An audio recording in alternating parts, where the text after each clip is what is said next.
You're listening to this podcast, so I know you've got a curious mind. Here's a helpful fact you may not know yet. Drivers who switch and save with Progressive save over $900 on average. Pop over to Progressive.com, answer some questions, and you'll get a quick quote with discounts that are easy to come by. In fact, 99% of their auto customers earn at least one discount. Visit Progressive.com and see if you can enjoy a little cash back. Progressive Casualty Insurance Company and Affiliates. National average 12-month savings of $946 by new customers surveyed who saved with Progressive between June 2024 and May 2025.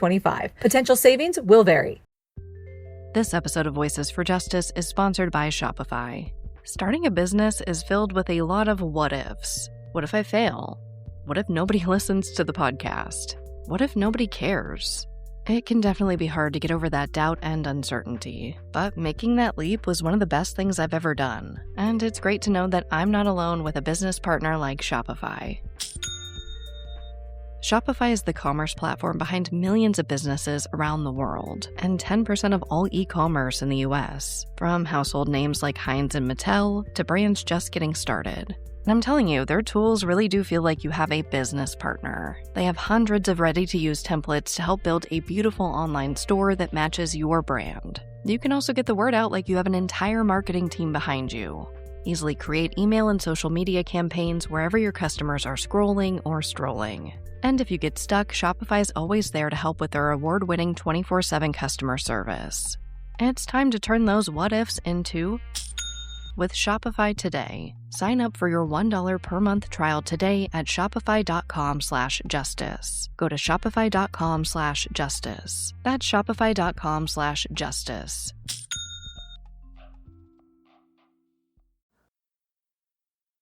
Voices for Justice is a podcast that uses adult language and discusses sensitive and potentially triggering topics, including violence, abuse, and murder. This podcast may not be appropriate for younger audiences. All parties are innocent until proven guilty in a court of law. Some names have been changed or omitted per their request or for safety purposes. Listener discretion is advised. My name is Sarah Turney, and this is Voices for Justice. Today I'm discussing the case of Sofia Juarez. Sofia disappeared the day before her 5th birthday after walking out of her home with $1 in her hand to buy candy. It was the kind of small, ordinary childhood moment that should have ended with her coming back through the door a few minutes after. Nearly 20 years later, one viral TikTok would pull her case back into the spotlight and make millions of people ask the same question her family's been asking since 2003. What happened to Sofia? And could she still be alive? This is the case of Sofia Juarez.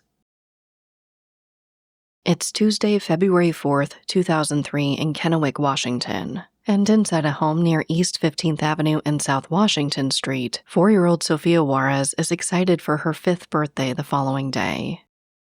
It's about 8 p.m., and Sofia is with her family, including her mother, Maria, her grandmother, Ignacia, her grandmother's longtime boyfriend, Jose Torres, and a few more younger relatives. It's a multi-generational home. According to the Kennewick Police Department, shortly before 8 p.m., Sofia's grandmother, an older uncle, and aunt leave the home to run an errand. At this point, Sofia's mom, Maria, is in one room, and her grandmother's boyfriend, Jose, is in another while the kids play throughout the house. But shortly after 8 p.m., Jose realizes that they need a few food items, so he decides to run up to the store to grab them. He asks if any of the kids want to go with him, but no one responds, so he heads out the door alone. But then Sofia changes her mind, as she was known to do. She runs to her mom and asks if she can go with Jose. Of course, she also asked for $1 so she could buy some candy. Maria gave her permission, gave her the $1, and helped adjust her white Converse shoes right before Sofia ran out the door. But when she got outside, Jose's car was already leaving, and Jose didn't know that Sofia had changed her mind. He also didn't know that she was trying to catch up with him. So Sofia starts walking westbound on East 15th Avenue toward Washington Street. She is alone and in the dark, but none of the adults in her life knew that yet. Jose stops at a nearby gas station, then goes across the street to buy the groceries. It's not until he gets back at about 9:15 p.m. that they all realize Sofia never left with him. Once they realize that she's missing, they immediately begin searching. Her family searched the house, they searched outside, they called for her, they checked the area around the home, and tried to retrace where she might have gone. But everywhere they looked, Sofia was not there. So at 9:23 p.m., Maria calls 911. By 9:26 p.m., patrol officers were on the scene. As the night continued, the search grew. More officers responded. Neighbors were interviewed. People looked through yards, alleys, streets, and anywhere else they can think of. Of course, we know that those first few moments when a child goes missing are crucial. But in Sofia's case, there was another factor. She was wearing a red long-sleeve shirt, blue overalls, violet socks, and white Converse shoes. Even though it was cold that night, somewhere in the 30s, she wasn't wearing a coat because her mom anticipated her traveling from the heated vehicle to the heated store. It was only supposed to be a short trip, but at these temperatures, it's not just about being comfortable. That type of cold for a 4-year-old could become dangerous fast. Then midnight passed. February 5th arrived, Sofia's 5th birthday. By then, Sofia was no longer just a child who hadn't come home. She was missing in the dark in nearly freezing temperatures with no coat, and no clear explanation for how she'd vanished so quickly. So officials in Washington did something that they'd never done before. They issued their first Amber Alert. But even as the alert spread, one terrifying fact remained. Somewhere between her front door and that nearby store, Sofia Juarez had disappeared. This episode of Voices for Justice is sponsored by Hers. Between diets, workouts, and endless advice, it's hard to know what actually works for weight loss and what's worth your time. That's why Hers offers access to an affordable range of FDA-approved GLP-1 medications that now includes the Wegovy pill and the Wegovy pen. You'll connect with a licensed provider who will determine if treatment is even right for you. And it doesn't stop there. Weight Loss by Hers goes beyond medication by offering access to 24/7 messaging with your care team. Hers really does make it simple to find an approach that fits your needs and your budget if eligible. It's weight loss designed to work with your life. Ready to reach your goals? Visit forhers.com/crime to get personalized, affordable care that gets you. That's forhers.com/crime. forhers.com/crime. Weight Loss by Hers is not available in all 50 states. Wegovy is the registered trademark of Novo Nordisk AS. To get started and learn more, including important safety information, Wegovy clinical study information, and restrictions, visit forhers.com. This episode of Voices for Justice is brought to you by Quince. I've been trying to be more intentional about what I wear each day. I'm leaning into pieces that feel effortless, comfortable, and still put together. And Quince has been my go-to.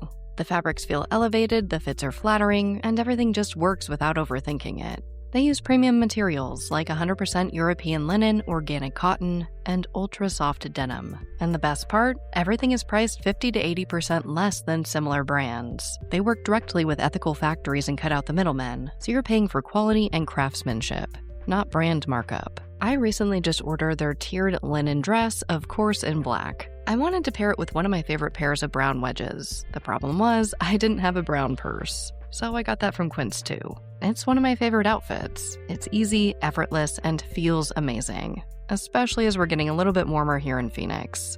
Refresh your everyday with luxury you'll actually use. Head to quince.com/justice for free shipping on your order and 365-day returns. Now available in Canada too. That's QUINCE.com/justice for free shipping and 365-day returns. Quince.com/justice. By the morning of February 5th, 2003, the search for Sofia Juarez was massive. This was definitely an all-hands-on-deck situation. An incident management team was activated to coordinate the search operation. In the first 72 hours, more than 500 people were involved. Kennewick Police, neighboring law enforcement agencies, FBI agents, state investigators, trained canine teams, dive teams, boat teams, and volunteers all searched for Sofia. Flyers were sent to schools and businesses, neighbors helped, churches helped, people searched fields and backyards, bloodhounds were brought in, dive teams checked waterways, crews searched sewers and canals, and when the sun went down, thermal imaging helicopters searched through the night. This was not a quiet disappearance that nobody noticed. Sofia's community showed up. But the problem was that Sofia seemed to vanish in a very small window of time. We know she left the house after Jose Torres had already pulled away sometime around 8:15 p.m., and that her family realized she was missing when he got back about an hour later. Police were searching minutes after she was reported missing. So really, she was gone within about an hour. Now, tracking dogs did follow her scent from the family home toward West Washington Street. But then the trail abruptly ended. This, of course, prompted theories that she may have been picked up by a vehicle. And we know how these investigations go. You start with the inner circle and you work your way out. Sofia's biological father was interviewed and cleared. His name is Andres Gutierrez Abrahan. He was never in her life and denied paternity, so they talk to him, rule him out, and move on. Sofia's grandmother's longtime boyfriend, Jose Torres, cooperated fully. And it appears that store video surveillance did confirm that he was at the store when he said he was. In the end, after speaking with everyone in the home and beyond, the police have said that there's nothing to suggest that any family members were involved.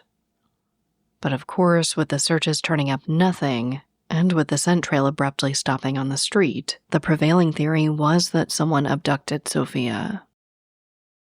Now, I do want to note here that Sofia's mom, Maria, always maintained that Sofia was shy and would not just go off with anyone. She believed that if someone took Sofia, that person may have been familiar to her, or at least make themselves feel safe enough for her to go follow them. Obviously, it's a terrifying thought. But luckily in those early days, investigators were drowning in leads. By February 12th, more than 100 possible sightings of Sofia had reportedly been followed up on across the country. More than 150 registered sex offenders in the area had been checked. Search warrants were executed on homes and vehicles connected to people of interest, and authorities interviewed friends, family friends, and community members. Now, one local man did make a harassing phone call referencing Sofia, but he was prosecuted, and there was no confirmed link to her disappearance after they searched his home. I really do have to give these officials credit, because they were aggressively searching for Sofia in every place they could think of. Police searched homes in Kennewick and nearby Burbank, and one of those searches in particular drew a lot of media attention. That search was the home of the mother of convicted murderer Jeremy Sagastuwi. So let's break it down. And I want to warn you that this story is hard to hear. In 1995, Sagastuwi was babysitting 3-year-old Kevon Zarbacher in Findlay, Washington, when he sexually abused, beat, stabbed, and drowned him.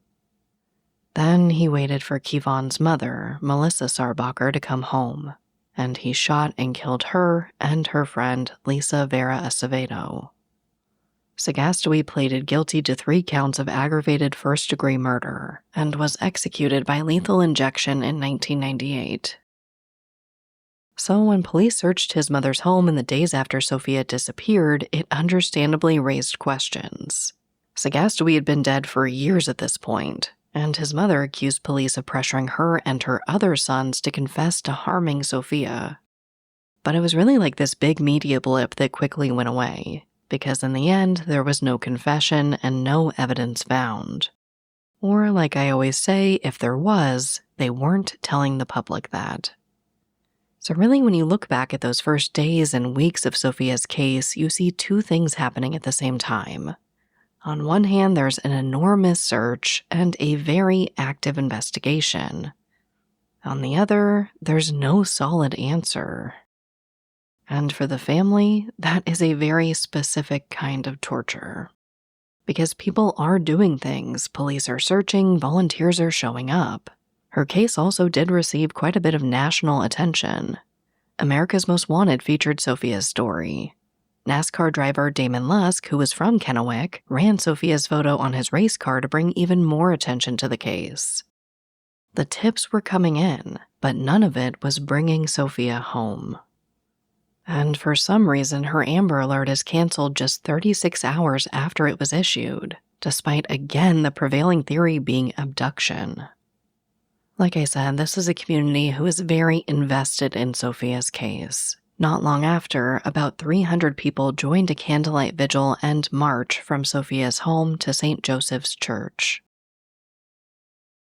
Really, the next credible tip comes in May. That's when investigators said that they were looking for a full-size, faded orange van that had reportedly been seen in the neighborhood around the time Sofia went missing. The van was described as a mid-1990s model with Washington plates that included the letters JJ. And the driver was described as a white man around 35 to 40 years old with a thick blonde beard.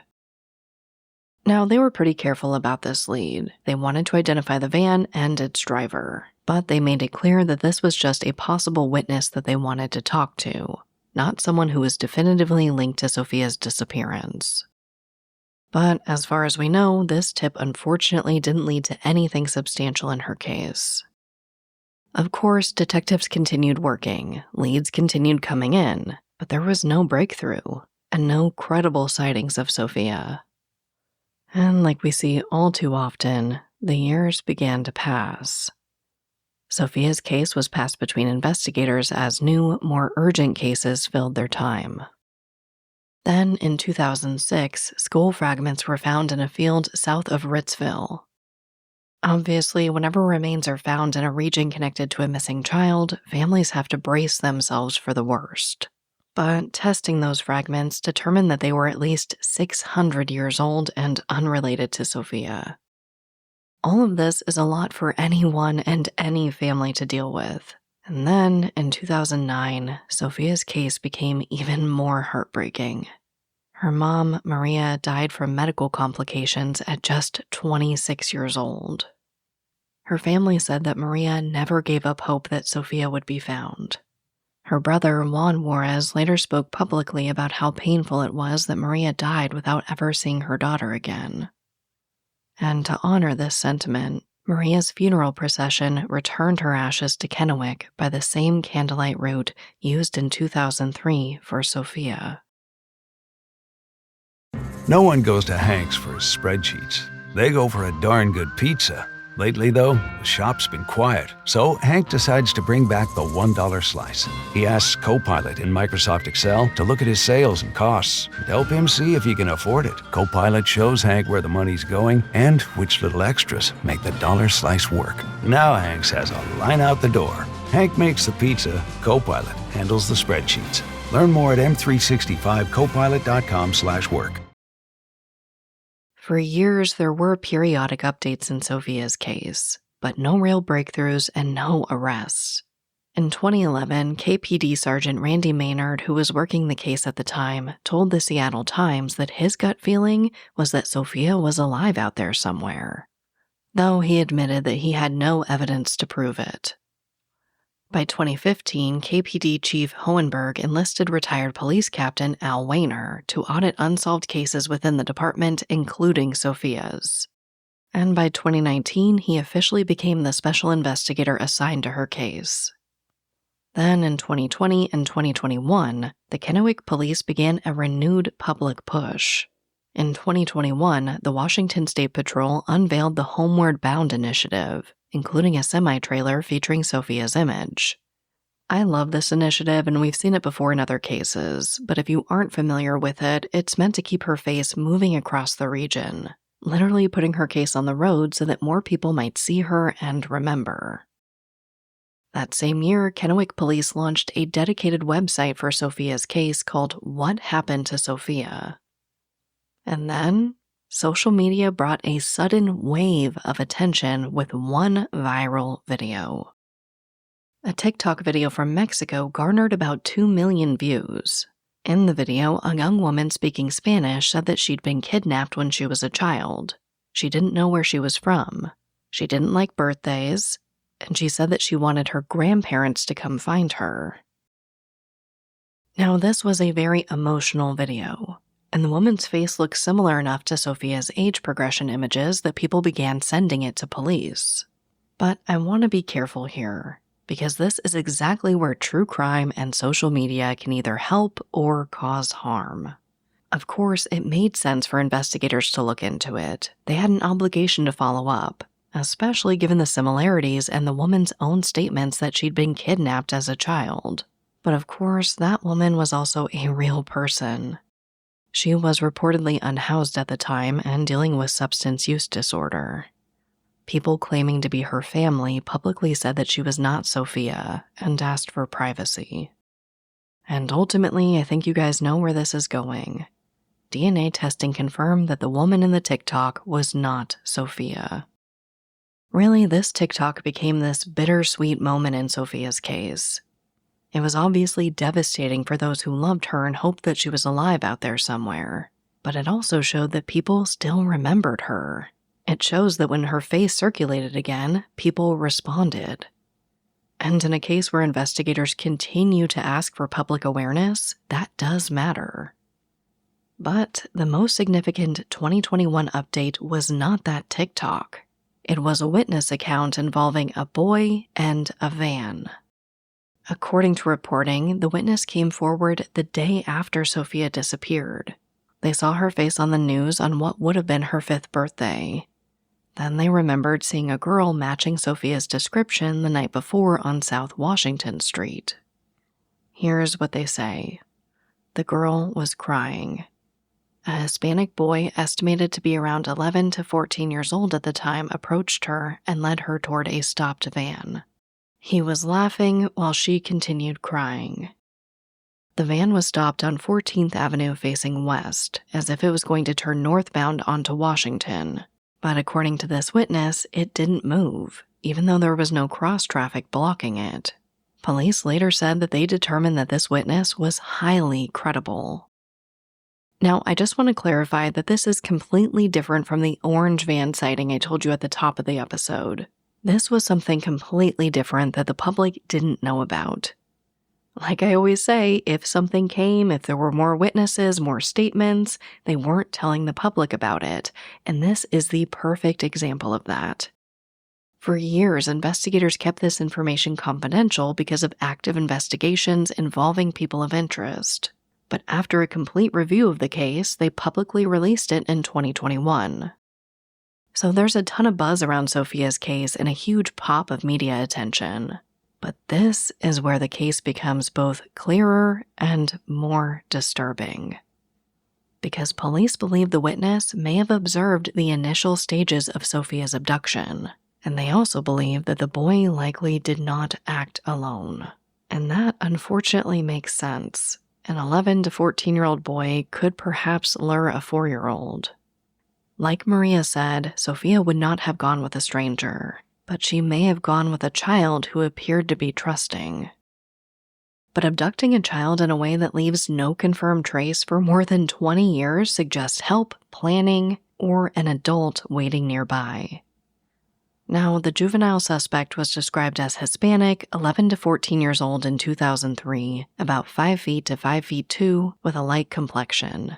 He was believed to have a round or, quote, baby face, dark short wavy hair, and possibly a mark on his cheek. Reports also noted that his hands appeared bigger than normal for his age. If he is still alive, he would likely be in his mid to late 30s as of recording this episode. The van was described as a full-size older panel van from the 1970s to early 1980s with no side windows. It was described as a work-type van, like the kind someone might associate with contractors or painters. But investigators have been very clear that that does not mean that the person driving it was necessarily a contractor or painter, and it may have been light blue or silver gray. I say all these details because they matter. When investigators ask for information, they're not only asking people who were standing on that corner on February 4th, 2003. They're asking people to think about who they knew. Who had a van like that? Or who had access to a van like that? Who had a teenage boy in their orbit who fit that description? Do you know someone who suddenly got rid of a vehicle like that? Did someone behave differently after Sofia disappeared? Maybe someone heard a rumor and dismissed it because it felt too small, too old, or too messy. We know that's often how cold cases move forward, not because someone wakes up with the entire solution, but because one person finally reports the one piece that they have, and that piece fits into something investigators already know. And in Sofia's case, police have said that they still receive tips. As of the 2026 anniversary coverage, Special Investigator Al Wayner said that they still get tips roughly every week or two. He's been assigned specifically to Sofia's case since 2019, reviewing tips, organizing evidence, and re-examining investigative paths. Kennewick Police Commander Ryan Kelly said that Sofia's case includes more than 20,000 pages of investigative material, and that it generates more tips than any other cold case in the department. That's both encouraging and devastating. Encouraging because the case isn't forgotten. Devastating because more than 20,000 pages still haven't answered the question that matters most. Where is Sofia? You thought this was your run club era. Turns out, it was more of a thinking about run club era. The good news? Someone's marathon training is about to start. Sell your workout gear on Depop. Just snap a few photos, and we'll take care of the rest. They get their race day fit, and you get a payout for trying. Someone on Depop wants what you've got. Start selling now. Depop, where taste recognizes taste. There are a few major theories in Sofia's case, but investigators appear to believe that she was abducted by someone outside of her family. The witness account involving the boy in the van supports that possibility. The lack of any confirmed evidence that Sofia wandered off and died nearby also pushes investigators away from a simple lost child scenario. There have also been hit-and-run theories over the years. Tips have suggested that Sofia may have been accidentally struck by someone in a vehicle and then moved.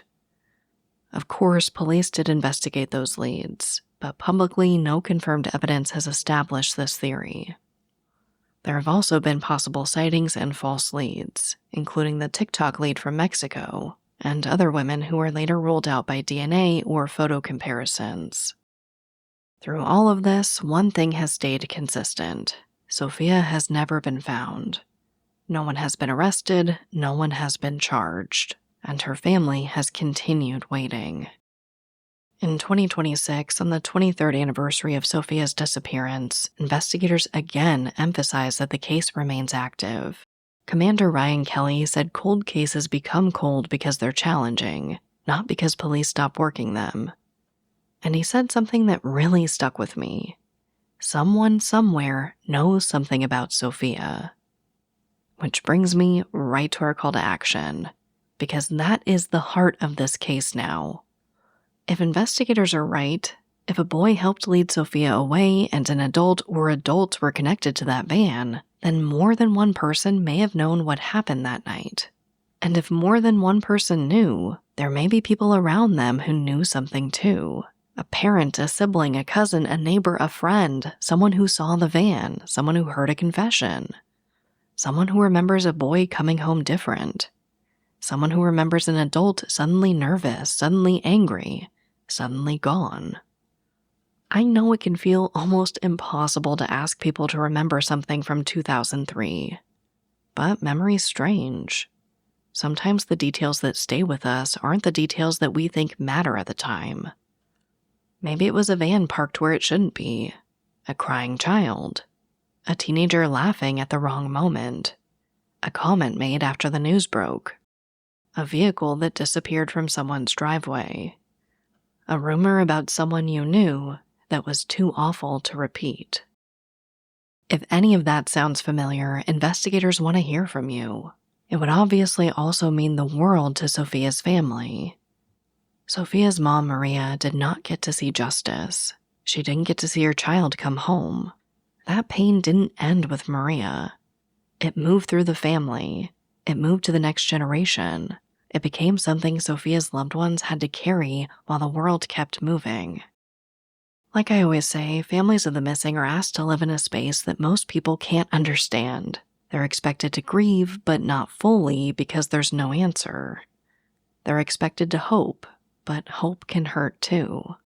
They're expected to keep advocating, keep answering questions, keep seeing their loved one's face frozen at the age they disappeared.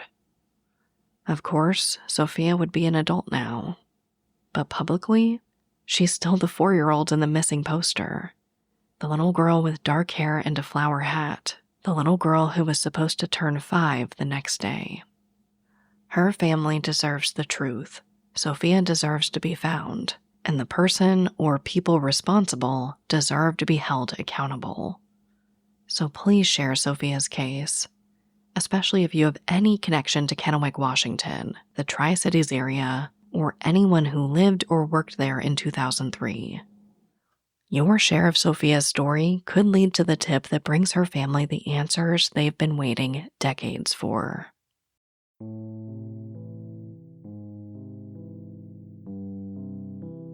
As a reminder, Sofia Lucerno Juarez disappeared from Kennewick, Washington on February 4th, 2003. She was last seen leaving her family's home near East 15th Avenue and South Washington Street. Sofia was 4 years old at that time, just 1 day away from her 5th birthday. She is Hispanic with dark hair and brown eyes. At the time she disappeared, she was missing her 4 upper front teeth and had a mole under her left eye. She was last seen wearing a long red sleeve shirt, blue overalls, violet socks, and white Converse shoes. Investigators are especially interested in information about an older full-size panel van seen in the area between roughly 8 and 9:15 p.m. on February 4th, 2003. It's been described as a 1970s to early 1980s work-type panel van with no side windows, possibly light blue or silver gray. They are also looking for information about a Hispanic boy who is believed to be around 11 to 14 years old in 2003, and may have been seen leading Sofia toward that van. He may now be in his 30s. Anyone with information can contact the Kennewick Police Department non-emergency line at 509-583-4208, or the tip line at 509-628-0333. You can also submit tips through the official Kennewick Police Department Sofia Juarez case page. But, as always, thank you, I love you, and I'll talk to you next time.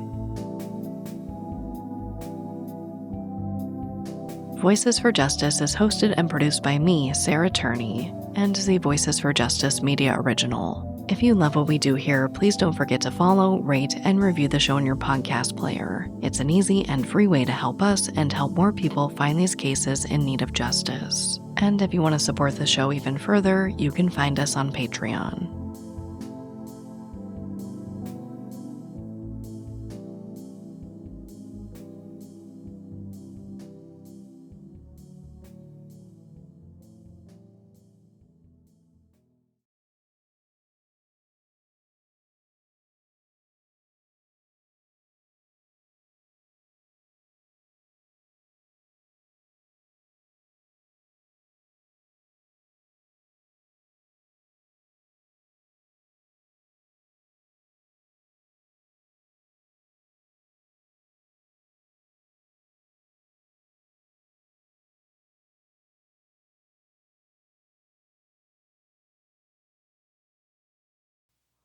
Welcome to the Secret After Show. The studio door is open and our emotional support puppies, Popcorn and Heber, are in the room.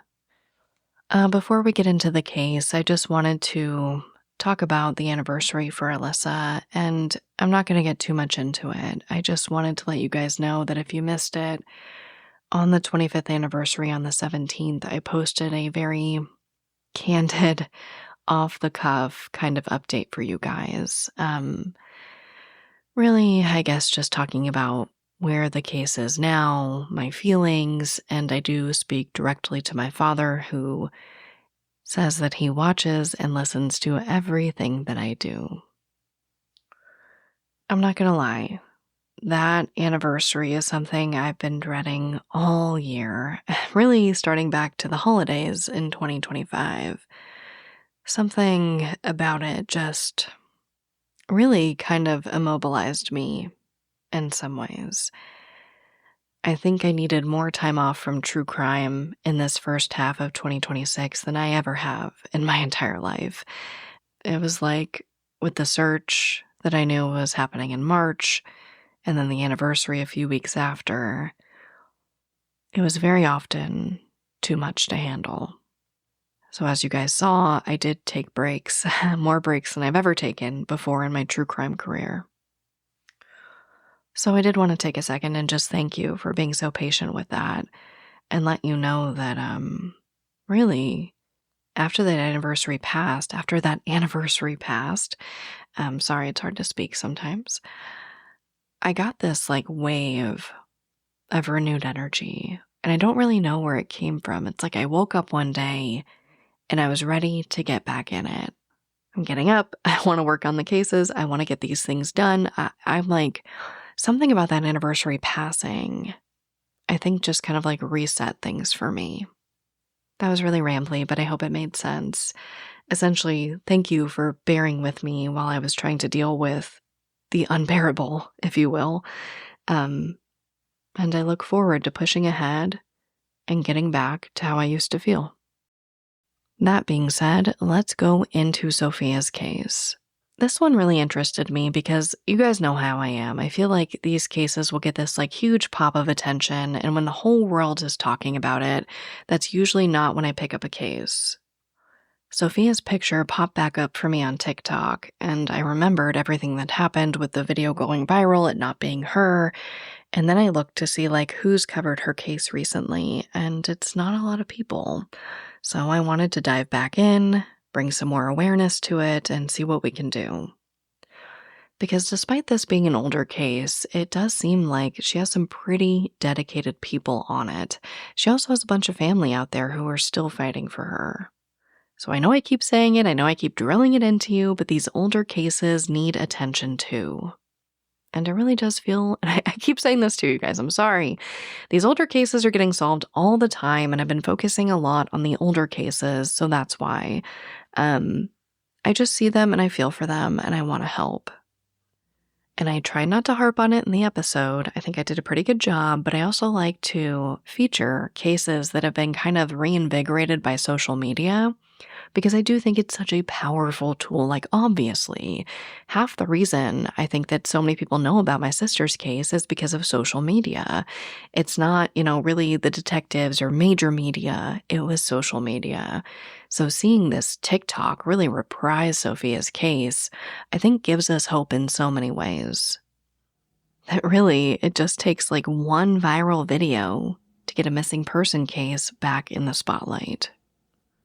But let's go on to media discrepancies. There were a few. A lot of people said that Sofia was 5, which makes sense. It was hours before her 5th birthday.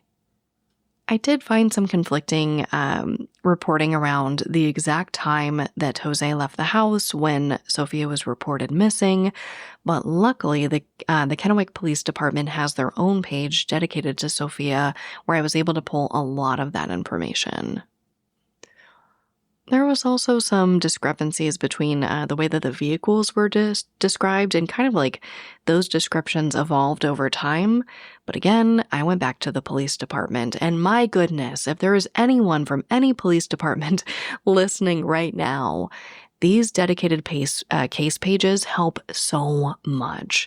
If you have a case and you're worried about the wrong information getting out there, create a dedicated page. It is so helpful for people like me. But on to our heroes of the episode. Number 1, Maria, may she rest in peace, for never giving up hope for Sofia. Of course, her extended family for continuing to carry her story after Maria's death. And Special Investigator Al Weiner for continuing to review tips and organize a massive case file decades later. I also want to add in the witness about the van who did come forward immediately, even though the police didn't tell us that. They saw something, they said something, and as far as we know, this is really the most credible tip in the case. So they all make our heroes of this episode, I think, for pretty obvious reasons, but I always like to give people their flowers. Now on to our segment of hope. This is from people.com, and the headline reads, 2 children missing since mom was found dead in California home 2 years ago, recovered safely in Mexico. Reading that headline made me emotional. This is written by Angelique Brenes. And it says the 2 children, I'm not going to say their names, were safely recovered and reunited with their maternal grandmother in California. Now, I will say that the man's name is Cameron Lee. He was charged in connection with the death of his partner, Angelico Bravo, and he was apprehended in Mexico on May 17th. The couple's 2 children were safely recovered and reunited with their maternal grandmother. Officials said that a public tip, helped lead investigators to Lee and the children after a months-long search across North America. Cameron Lee, age 40, was taken into custody in Primo Tapia, Baja California, Mexico on May 17th, alongside the 2 children, ages 4 and 5, according to a statement from the FBI Sacramento field office. The children have since been reunited. We already talked about that. It looks like the arrest followed what the FBI described as a nearly 6-month campaign to locate Lee and the children after a public tip led investigators to their whereabouts in Mexico. Multiple agencies in the U.S. and Mexico assisted the operation, including the Sacramento Police Department, Sacramento County District Attorney's Office, Mexico's Office of the Attorney General, and elements of the Mexican military, according to the FBI. Oh, and let's talk about it, because they are talking all about the tip. I love to talk about how tips lead to conclusions. So this is a quote within a quote. Today's announcement highlights the impact of the FBI's reward program. A single tip brought a fugitive to justice for his alleged crime and reunited a family. This came from FBI Sacramento Special Agent in charge, Sid Patel. He also says, "We are grateful for the trust Angelico Bravo's family placed in law enforcement and the confidence the tipster placed in the FBI." End quote. Now, the article goes on to say, the case dates back to July 8th, 2024, when Sacramento police officers responded to a medical aid call at a home on Didcot Circle, discovered Angelico Bravo, Lee's partner, dead inside the residence, and the children were missing from the home along with Lee. At the time, police said that they believed Lee's vehicle had crossed the border into Mexico with the children. Authorities also noted that because the children were believed to be outside of the U.S., the criteria for issuing an Amber Alert was not met. That's a stupid rule. I didn't know that. Did I know that? That they have to remain within the U.S.? That seems like a stupid rule. Anyway, Lee was later charged with 4 counts of possession of an assault weapon on July 26, 2024, according to the FBI. On March 5th, 2025, he was additionally charged with murder in Sacramento County Superior Court after the Sacramento County coroner determined that, quote, homicidal violence could not be ruled out as a potential cause of death, end quote. They're very tough about this. They are saying this case sends a clear message that violence will not be tolerated in our community, and those who harm others will be pursued with determination and resolve. Now, unfortunately, we don't have any family statement here, which is fine. That is their right to grieve privately or process this privately. But I do want to bring attention at the very end of this article. It says the FBI said Lee's return to the U.S. is being funded through Project Welcome Home. It's a federal program that assists with transporting fugitives back to the country. I always like to highlight the programs that make these things possible. But this makes our segment of hope for obvious reasons. I feel like every time I hear of a case where, and unfortunately we see it happen all too often, right? Where a partner is killed, the children and the partner are missing, or the children and the other partner are missing, I should say. And all over the internet, all I see is, oh, they're probably dead too. They probably killed the kids too. So I just love that this really inspires us to keep on hoping after children go missing. I say it all the time, and I always get flack for it. There is always hope, and this is proof of that. But as always, thank you, I love you, and I'll talk to you next time. Close your eyes. Focus. Listen to work getting done with Monday.com. Relax as AI does the manual work, while your teams are aligned on a single source of truth. Feel the sensation of an AI work platform, so flexible and intuitive, it feels like it was built just for you. Notice you're limitless. Now open your eyes, go to Monday.com, start for free, and finally, breathe.